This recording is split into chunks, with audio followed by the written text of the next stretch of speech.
Un œil sur les médias, c'est avec Karim Yeyaoui. Bonsoir Karim. Bonsoir Olga. Vous nous parlez encore de l'affaire Cahuzac qui fait des dégâts et de cette nouvelle affaire dont on parle ce soir qui pointe du doigt un proche de François Hollande. Le trésorier de campagne de François Hollande pour la campagne 2012, eh bien, ce trésorier de campagne, Jean-Jacques Augier, eh bien, aurait été actionnaire de 2 sociétés offshore du côté des Caïmans. C'est ce qu'explique le site du Monde. C'est vrai que cette information intervient au pire moment pour le gouvernement. Jean-Jacques Augier, énarque de la promotion Voltaire, ami de François Hollande depuis 30 ans. On le connaît un petit peu parce qu'il est actionnaire de la revue Books, mais aussi du magazine Tétu.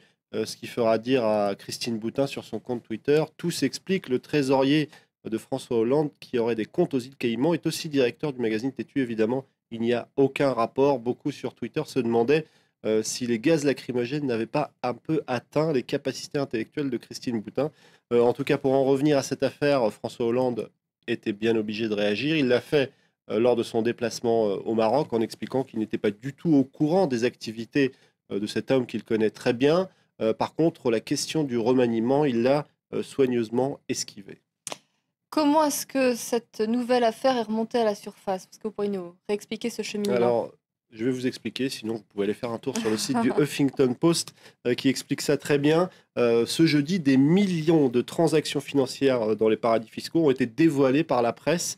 Des milliers de noms, mais aussi des milliers de sociétés provenant de 170 pays du monde entier. Donc Jean-Jacques Augier n'était qu'un nom parmi des dizaines et des dizaines d'autres. Alors c'est vrai que ça tombe au pire moment. Cette opération a été lancée par 86 journalistes à travers le monde entier, des journalistes du Guardian, des journalistes du Monde, de la BBC, du Washington Post, et ils ont réussi à exploiter un corpus d'éléments énorme, avec des données, des courriers électroniques qui représentent à peu près 160 fois Wikileaks, pour vous donner un ordre d'idée. Alors les paradis fiscaux concernés, ce sont essentiellement les îles Caïmans, mais aussi les îles Cook, Samoa ou encore Singapour.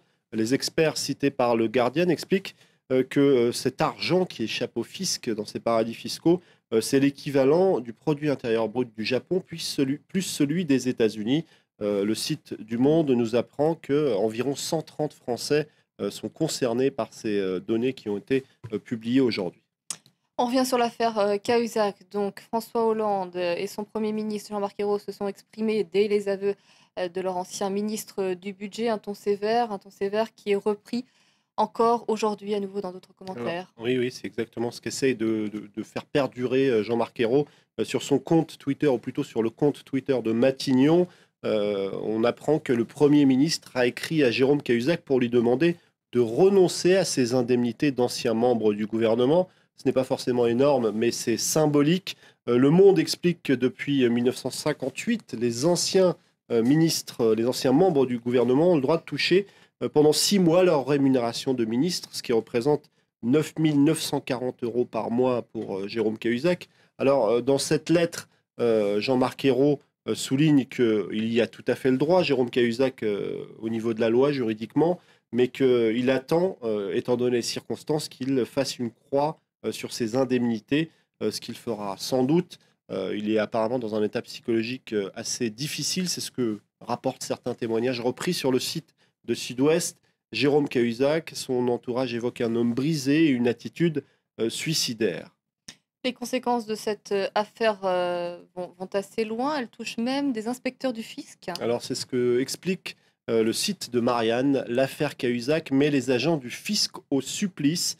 Ce n'est pas compliqué, cet effet collatéral. Comment les agents du fisc peuvent infliger des redressements fiscaux, demander de l'argent aux Français alors que la situation économique est difficile, alors que le pouvoir d'achat s'est réduit?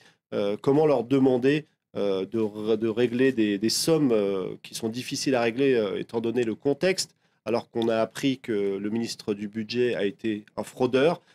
Ça tourne à l'impossible, expliquent certains agents du fisc, et ils entendent souvent au téléphone dire certains Français: mais pourquoi vous ne prenez pas au gros et vous ne prenez qu'au petit?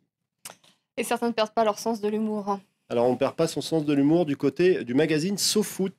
SoFoot est allé interroger un joueur de foot qui s'appelle aussi Cahuzac, qui joue à Bastia. qui n'a strictement rien à voir avec Jérôme Cahuzac, mais pourquoi pas, après tout.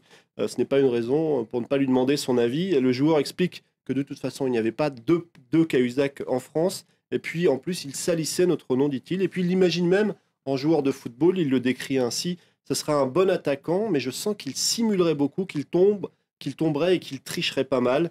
Quant à résoudre le problème, s'il était corse, il aurait peut-être dû faire sauter Mediapart.